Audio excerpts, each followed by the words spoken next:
Good morning, students. Last time we had started with direct and indirect speech. That is your lesson number 16, and we had reached up to exercise 5. We were to solve exercise 5. So now let us do it. Put these sentences into indirect speech. The stranger said to the farmer, I am completely lost and I am quite scared. So how we will change it? The stranger told the farmer that he was completely lost and he was afraid he will have to spend the night in the forest. He was quite afraid. He was quite scared. That also you can mention it, right? Then further, the farmer said, I will show you the way out of the forest if you come with me.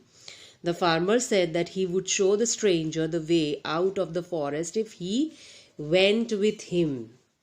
The captain said to the prince, our ship can sail very fast, and even if we do not start till midnight, we will be able to reach England earlier than anyone else.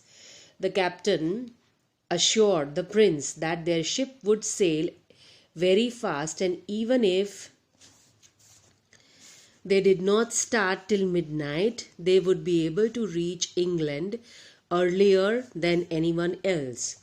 Then Mr. Menon said, my savings in the bank now exceed 10 lakh rupees. I will go back to my village and settle in a farmhouse. Mr. Menon said that his savings in the bank then exceeded. Then करना पड़ेगा हमको mention. क्यों? Because वो तब की बात कर रहे हैं when he is talking. Then exceeded at that time, right?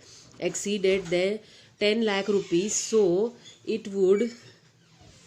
would go back to his village and settle in a farmhouse.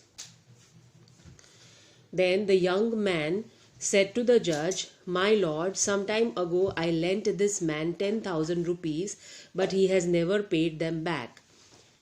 Told the judge respectfully that. You have to use this phrase for the young man. So how will you use it? The young man respectfully told the judge that sometime before he had lent the man 10,000 rupees, but he, that is the man, had never paid him back. Then next one, I shall go to my boss and say, sir, I have tried my best and can do no more. I shall go to my boss and respectfully tell him that I have tried my best and can do no more. He said, I shall go to my boss and say, sir, I have tried my best and can do no more. I shall go to my boss and respectfully tell him that I have tried my best and can do no more. He said, I regret that the goods I supplied were of an inferior quality. He regretted to have supplied inferior quality goods. Right? Inferior quality goods means the goods of inferior quality. I'll just focus it on the answer. You can just note down the answers.